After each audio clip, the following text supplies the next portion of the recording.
What's going on, YouTube? P&W Prepper here, bringing you a video on the 1 to 6 Vortex Strike Eagle. Today we are going to be drop testing it and also seeing what happens if I take the scope off and put it back on, seeing if it holds a 0. Right now, going to be getting it zeroed roughly 50 yards. I walked it out pretty close. I don't have a rangefinder to PO. After that, the most common thing for me with drops is setting it or resting it up against my car and it falls over on my scope directly. So we're going to do that a few times and see if it holds 0. And then I'm going to remove the scope, not from the mount itself, but remove the mount and then put it back on and again see if it holds 0. And then that will be my test. And then I will give you some thoughts on the Strike Eagle itself. So stay with me and let's get it zeroed. Alright, so after shooting it just a few times, I would say it's probably for this test zeroed enough. Shooting just a little high. Not too worried about. Like I said, it's roughly 50 yards. I had it zeroed at 50, roughly 50, or I had it zeroed at 50, and I'm shooting roughly at 50 yards. So, being a little high, I'm not too worried about it for this test. I am now going to set up some clay targets because, for the purposes of this test, as long as I'm hitting the clay targets, I'm happy. So, clay targets are gonna get set up, and then I will do a point of impact shift. Probably set up some blue tape right about here to show you for sure what the point of impact shift is when I drop it and take it off, or when I take it off. But as long as I'm hitting the clay targets, I'm happy. Stay tuned. Okay, guys, you might be able to see some little orange popping out in the brush. Those are my clay targets I have set up. I got 5 of them, and I have that piece of tape set up on the bottom of the target as well. So first part of the test, I don't feel like walking over to my car because I'm lazy, so I'm just going to drop it. Oh, it's also unloaded. Forgot to mention that, but it is unloaded. Looks like my bolt catch got depressed. Not the most scientific. Not really too worried about it. Let's give it one more. 2 more just for good measure. Oh no, it just fell. Son of a bitch. Okay. Magpul sight popped open. And let's go one more just the other way just for fun. Alright, so I feel like that's probably going to be pretty accurate. So, stay tuned. Let's see what happens. Alright guys, so ignore the bottom blue piece of tape because with the way I'm laying just flat on the ground on the road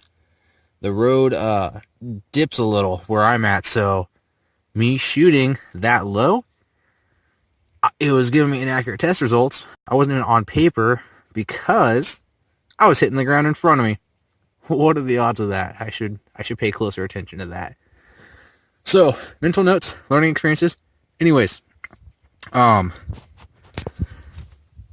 mean, when I did my part, didn't really affect it at all. I would say those ones. That one was definitely a flyer. It was either a flyer or my fault. One of the two for sure.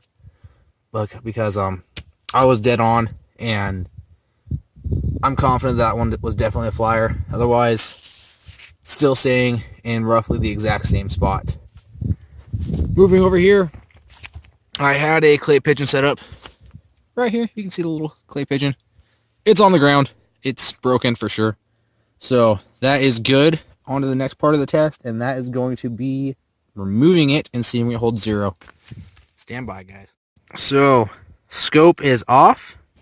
I have retaped my target, and I am running out of daylight, so I'm going to hurry this up and try to get this all done before it gets too dark to shoot. Stand by. Scope is back on. Just a little update. See you in a second. So, took it off, put it back on. I'm happy with that. Almost looks like it made me more accurate. There should be roughly 7 shots there, I would say. 1, 2, 3, 6 or 7. Come over here. I shot this about the third shot. As you can tell, it's spot on still. So, Vortex Strike Eagle in the Aero Precision lightweight mount. Holds 0 very well. Minor drops, your typical standard drops. I'm not dropping it from like 10 feet or throwing it off a canyon or anything. But resting it up against your car, against the post, whatever, falls over a few times directly on the scope, no big deal. Definitely recommend this product. I'm gonna shoot a little bit more, get out of here before it gets too dark, and I'll give you some more thoughts on this scope. Alright guys, getting a little dark. Picture quality is not going to be the best, so I apologize. So what can I say about the Vortex Strike Eagle? I mean, great scope. It proved itself here, in my opinion. I didn't do anything crazy like throw it off a cliff or drag it behind my car, run it over, anything like that. But I feel like that's pretty realistic in dropping it from just setting it on your car. I consider that pretty realistic, setting up against a stump, whatever. You guys saw it for yourselves. It dropped straight on the scope, took it off. I think once I finally settled down and shooting, I definitely tightened up my group, especially after I took it off and put it back on again. For me, that's a decent group. I'm happy with that. That's all inside the 10 ring after taking it off, putting it back on. Being able to just nail the clay pigeons. 50 yards, no big deal. But with this scope, you have to think about it. For those of you that know this scope, or if you're interested in it, it's the reticle. The reticle is a fantastic reticle. It has bullet drop compensation out to, I want to say, 600 yards, I believe it is. But I'm not going to lie to you, it's not the most accurate. You can absolutely get some accuracy out of it, but with the crosshairs and everything, they're not tiny. It's not like a little 1 MOA dot or the primary arm chevron tip. I absolutely love that design, but the scope is durable. You get Vortex's unconditional lifetime warranty. So if you ever break this scope somehow, then you just send it back to Vortex and they will fix it or give you a new one. So I can't complain at all. Like I said, not the most accurate. It's plenty accurate, but it's not going to be putting holes on holes on holes at 100 yards. Is it possible? I'm sure it is. Is it possible for me? Not yet. I'm not that good of a shooter, but it will absolutely hit whatever you are aiming at, for sure. It might not be the tightest group, but you're going to hit it. If you guys have any questions, comment on my YouTube channel or my Instagram page. I'll post a picture of my rifle again, as I always do. And you guys can ask me questions on there or ask me questions on YouTube. I'm most likely to get back to you a lot quicker on Instagram, but feel free to post them on YouTube as well. Thanks for watching, guys.